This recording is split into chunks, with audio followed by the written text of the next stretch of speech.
I'm Maury Gelman. It's Thursday, February 26, 1998. I'm conducting an interview with writer-producer Norman Lear at his home in Brentwood, California. Director, too.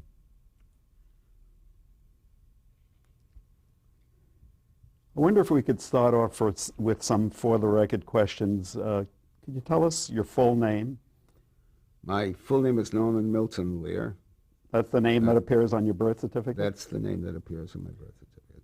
Did you have a nickname as you were growing up? No, my mother enjoyed calling me by, she insisted it was Norman Milton in Jewish or Yiddish or something, and she called me Nussi Munish. Anytime she, early on, anytime she wished to display affection, it would be Nussi Munish. And if she wished to irritate me later on, it was Nussi Munish. But she was obviously the only one that did that. She was the only one. Yes. And your birth date? It was the 27th of July, 1922. And where were you born? Born in New Haven, Connecticut. How did your family come to live in Connecticut? My father was born in New Haven, in Connecticut. His father came from Russia, in what year I don't remember. And how they happened to settle, I think they settled there because there were relatives that had preceded them.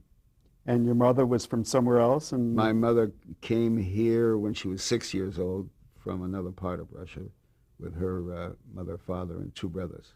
Your mother and father's names? My mother's name was Jeanette Seacall, and my father's name, Herman Lear. And what did your father do for a living? My father was one of these fellows who was going to have $1 million in 10 days to 2 weeks, always. He was an entrepreneur? So he was a salesman slash entrepreneur. His favorite way of describing himself was to say he could sell shit on a stick for lollipops. And I think he must have tried to do that too, because he got into trouble. He had my dad, I've often spoken of him as having a screw in his head, which, if turned a 16th of an inch one way or another, might have helped him get right from wrong all the time. But sometimes he missed, and sometimes he had to pay for that. Was he self-employed? Always self-employed. He couldn't work for anybody else. Did you have siblings? I have one sister, 3 years younger than I. And did you grow up in New Haven? We lived in New Haven for several years, lived in Massachusetts in my 5th, 6th, 7th, 8th years. Lived in Connecticut the rest. Moved back to Hartford and lived there the rest of the time. Why Hartford? I mean, did your father's work take him there? We moved to Hartford because we had previously moved to New York. I forgot about that. Well, my dad got into trouble when I was 9 years old. He went away for 3 years. And so I met him on the New York, New Haven, and Hartford Railroad Station in New Haven, where I was living with my mother when he got out. And he had been at Deer Island off the coast of Boston. And he was standing in the train when the train arrived, and we were going to all go to New York with him. We were going to live with. You want this stuff? Yes, we did. Huh? Absolutely. You want this stuff? I'll never forget the train pulling into New Haven, and my mother, my sister, and I were waiting. My dad was standing up at the end of the car. He was wearing the same suit that he was wearing when he went away, but it was 4 sizes too large. Anyway, that's the shape he was in. We were sitting on the train riding to New York, and he said to me, "Norman, you're going to be bar mitzvahed this year." He said, "For your bar mitzvah, I'm going to take you and your mother and your sister for a trip around the world. We'll be going a year." And was he serious? Oh, he was dead serious. He was always going to be able to do something like that in 10 days to 2 weeks. I did a pilot a number of years ago with Charles Durning called Dad. And this is what I was trying to say with him. A piece of him was Archie Bunker, a piece of him was Dad. In fact, your father wound up in a number of your shows in one form or another, didn't he? Well, my dad wound up largely in All in the Family. Right. Your mother was not that much of an influence on you? Oh, she was. There's a touch of her and Edith. Right. And what sort of kid were you? What were you interested in when you were growing up? Books? Were you at all interested in theater or show business? I was, from my earliest memory, I wanted to do what my Uncle Jack did. You know, I was a kid of the Depression, so I watched my father and his brothers and my mother's brothers go belly up in the Depression and saw that everywhere. But my Uncle Jack somehow was able to flip me a quarter every time he saw me. Every time he saw any of us, nephews or nieces, he had a quarter for us. So I wanted to be an uncle who could flip a quarter to a nephew. My Uncle Jack was a press agent, so I wanted to be a press agent. It's all I ever wanted to be, and for that reason. My folks never asked me how I was doing, never troubled me about grades, never wondered aloud with me what I wanted to do. I don't know why that, but that's the way it was. So I wanted to be what my Uncle Jack was. And he was a press agent in New York City? He was a press agent. He worked for a company called MCA, which later became MCA. But MCA was an agency, so he was doing public relations for the agency? He had some job in publicity for MCA. I thought he was a much grander figure in this company for reasons of these quarters. But he was not a major figure at MCA. But beyond wanting to be a press agent, were you interested in show business or the entertainment industry? Well, I wrote the humor column, Notes to You from King Lear in, oh God, forgive me, in the Weaver High School portal. That was the Hartford high school I went to.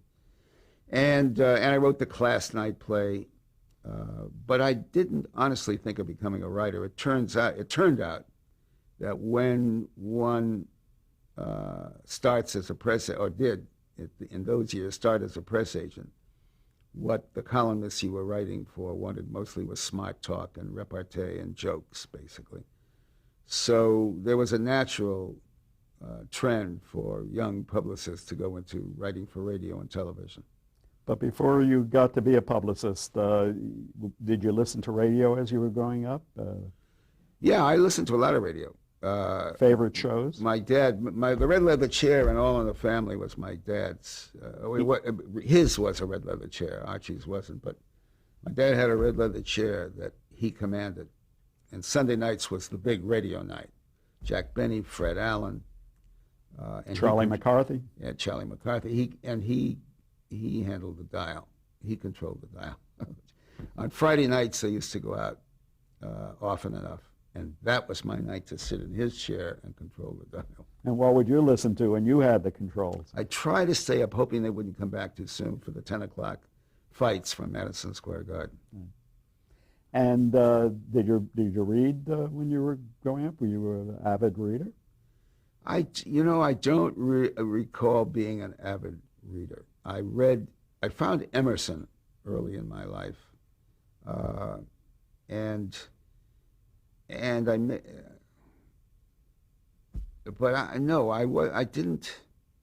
didn't read the classics. I wasn't pressed to do so. I didn't, I wrote more than read. When you graduated high school, were you set on going on to college? I went to, my dad had a terrible time about then, and it didn't look like they were going to be able to send me to college. And then in the last year, going into my senior year at Weaver, the American Legion announced a national oratorical contest for high school students, the first prize of which was a year's all-paid tuition and other expenses in a college. I'm not sure whether it was a college of one's choice. I think not. I think it was to Emerson College in Boston. And I won the New England championship that year. Started in the high schools, 3 high schools in Hartford, then the state of Connecticut, then the regional county, and then New England championship. And my first prize was a year at Emerson College. You took advantage of that? I did. It was the only way I was going to get to college. Did you stay longer than the year? No, because I stayed a year and a half. At December 7th, 1941, we were on the Charles River, not on the river, but on the bank where Emerson was at 130 Beacon Street, and we were rehearsing a play. I think it was Uncle Stanley Slept Here, or George Washington Slept Here. Uncle Stanley was the character I played. When the word came that the Japanese had bombed Pearl Harbor, and everything went nuts, and not too long after that, I enlisted. You were about 19 years old then? I was, yeah. When you look back on your growing up years, were they happy years or troubled years? Or how do you reflect on them?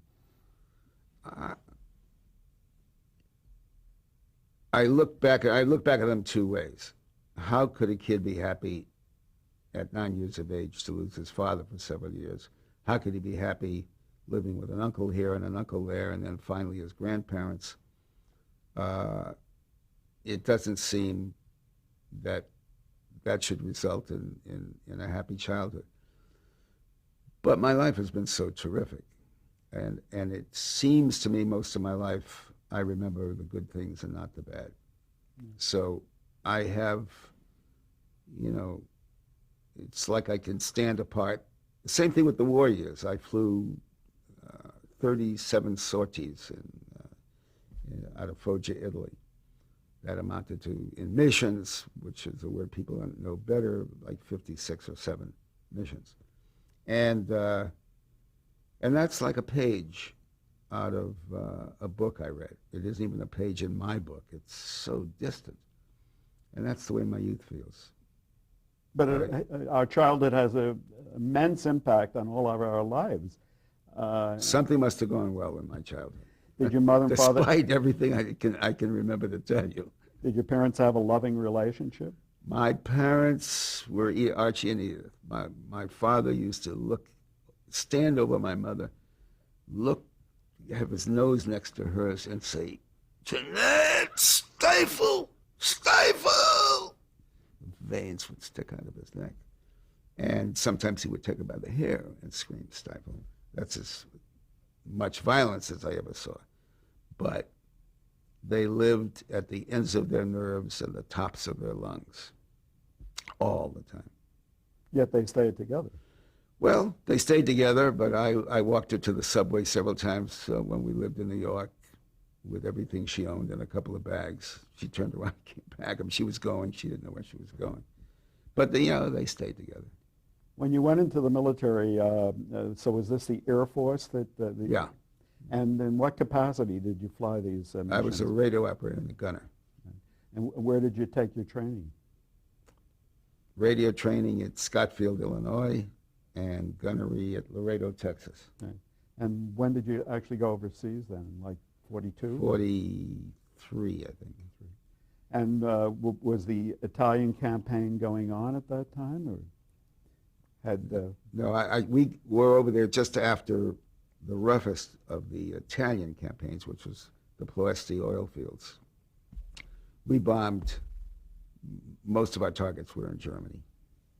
And 2 of them were the longest. I think they may have been the longest mission flown. I know they were the longest mission flown in that theater, in the European theater, from Foggia to Berlin. And we did Berlin twice. What was your rank? I was a tech sergeant. And who was the captain of your plane? Was he somebody well known?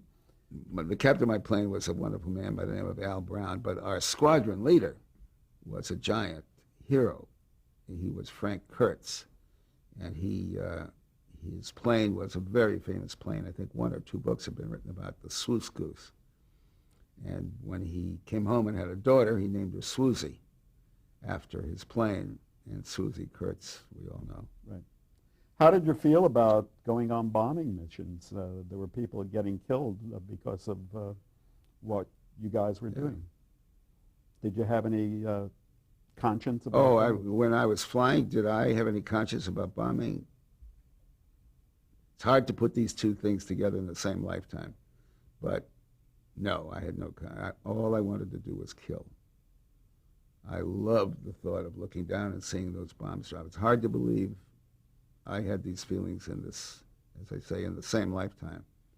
But no, I wanted to kill Germans. Did being Jewish have anything to do with it? Being Jewish had everything in the world to do with it. As a matter of fact, when my tour of duty was over, I volunteered to go into the infantry so I could kill with my hands. Amazing to me, amazing to me. I'm such a different human being today. Oh, when did you get discharged? In 45? In, 45. And then you had to look for work.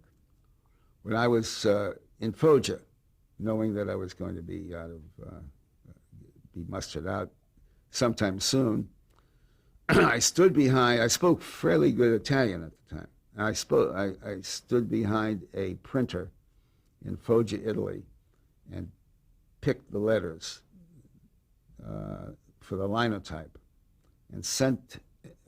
My Uncle Jack had sent me a list of 4, as I recall, press offices in Chicago, and 3 or 4 in New York.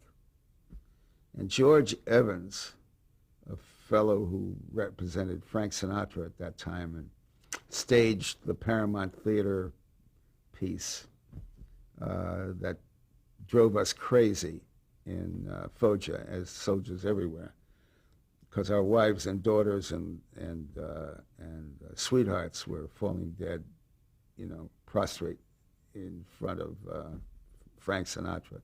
It drove the GIs nuts. Anyway, so I sent a letter that I composed with this Italian printer, announcing I was going to get out of the Army and what I wanted to do all my life, only press agentry. I got 2 responses.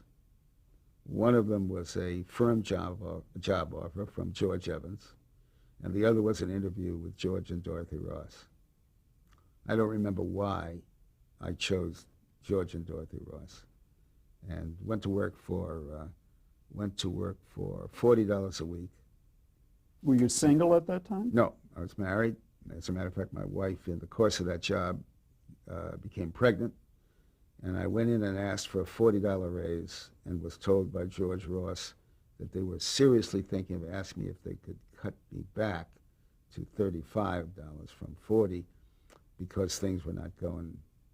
This was a difficult period for them. I wound up going back to Hartford to have the baby, and did something else there. When you were working for the Rosses, what sort of clients did they have?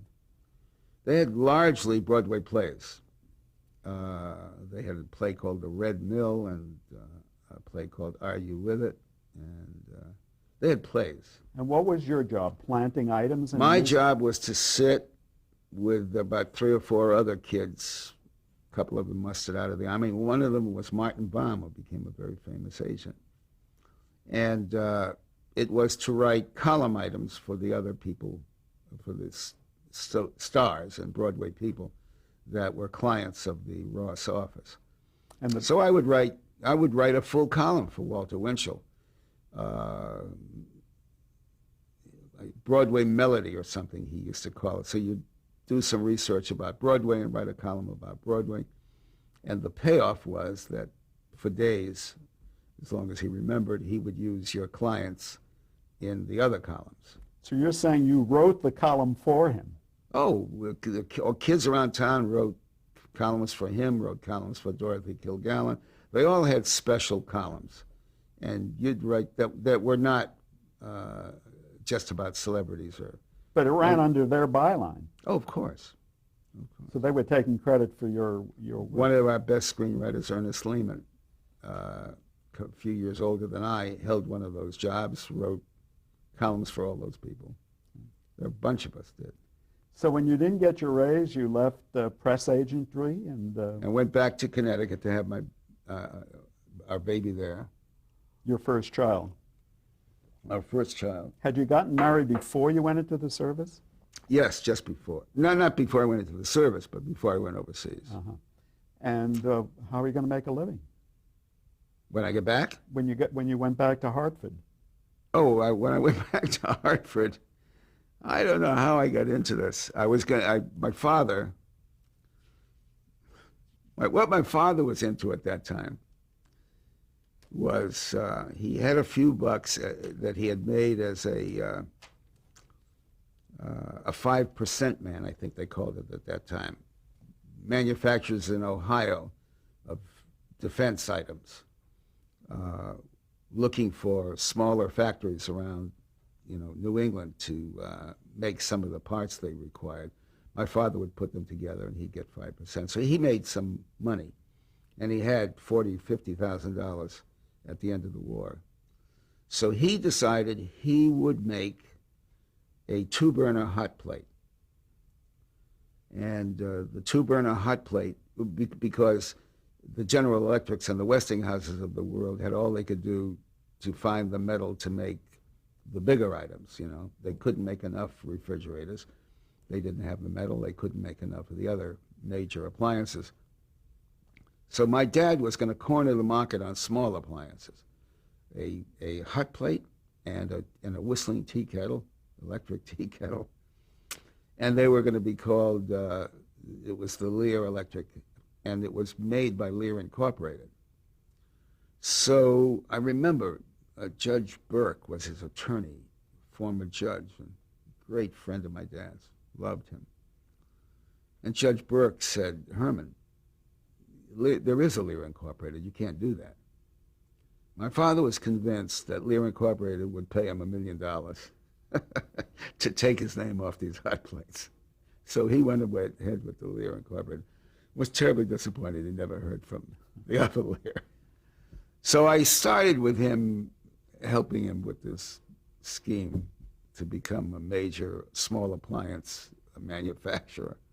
And after a little while, I had made friends with a couple of people who owned plants, and I wish I had a set here. I have them somewhere. But how these things come to one, I don't know. Emerson said, we lie in the lap of an immense intelligence, and we are simply receptors to its beams. And I believed it, but this was a bad beam. Because I got a design patent on 4 little demi trays, I call them. They were small ashtrays that clipped to the rim of a coffee saucer so that your guests, when you served coffee, and they smoked, and everybody did, would not be flicking ashes into the cup. They'd flick it into this little ashtray. And believe it or not, I had a major success at Christmas. There was a Carol Stupel on Madison Avenue, a major store at the time, that advertised this in the New Yorker. And we sold demi trays, enough to make a good deal of money, which we put into the tools and dies for half a dozen other products. But I learned that when you copy something, you have to do it less expensively, not more expensively, because we made a little silent butler that looked like another silent butler, but we made it in silver, and it had been selling well in brass. So we made a bunch of those mistakes, and we were out of business in the following year. So out of business, out of work, what did you do? I was going to go to California. Why California? Because by then I had learned that for what I wanted to do, there was more work in California. 1949, maybe. 1949, yeah. And with the studios and so it's back to being a press agent, you were thinking. And also, California had, my father always talked about, Jeanette, we're going to wind up in California. We're going to have a ranch house. He loved the term ranch house. All on one floor. You didn't have homes in Connecticut all on one floor. All on one floor. I could maybe lie in bed, Jeanette, put my hand out the window and pick an orange. So California had some romance for me. I decided to move out there. I had a wife, small baby. And my father said, here's what you do. You buy a late model, as late as we can afford, convertible in Connecticut, sell it in California, make all your expenses, probably have enough to live for 3 months. Did you follow that plan? So, of course. And came to California with an Olds 98 of that year, not that year, but a few years before, convertible, which was hell driving across country with a wife and child in that convertible. Take you maybe a week to do? It took, I don't remember, but a good week or 10 days. And then went through hell trying to sell this thing in California. Sold it for $30 more or less than I paid for it. What was California like, Southern California, when you got there in 1949? Southern California was a dream for me. I just adored driving while I still owned the convertible because I had to sell it and buy a much cheaper car to live on. But driving up in my convertible, the Strip, and looking at the Abbott and Costello building, I don't know why I remember that specifically, and the Trocadero. And they had a lot of nightclubs all on the the Strip. and Ciro's and all those wonderful places.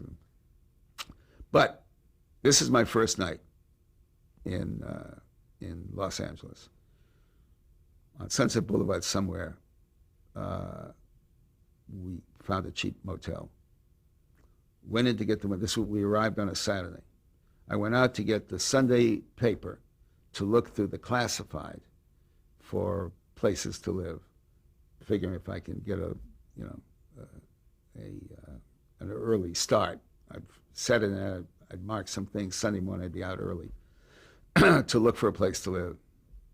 And I'm driving Saturday night at 6:30 or so, and I'm coming down El Centro, which I was on for the first time in my life. And on a corner, I can't remember the other street, there's a fellow sweeping in front of it, and I realize it's a theater. It's the Circle Theater. Now, theater in the round was always just a mystical thing to me. I'd read about it, but there was no theater in the round anywhere around Hartford where I had been, and this was theater in the round. And they were doing Major Barbara, which by then I had read 19 times. And I stopped and I talked to this guy, and I told him why I was in California, and this was my first night, and he was fascinated with that. His name was George Boroff, and he ran the Circle Theater. George Boroff? Boroff, and he ran the Circle Theater. And that night, Major Barbara had, Sidney Chaplin was one of the players in it, and the rest I see their faces, and we know their names, and I can't remember one for the moment, but he said, why don't you if you want to do some press work for us, I can't pay anything, but you can be as close to the theater as you want to be. May I stop you here, please? We have to change the tape.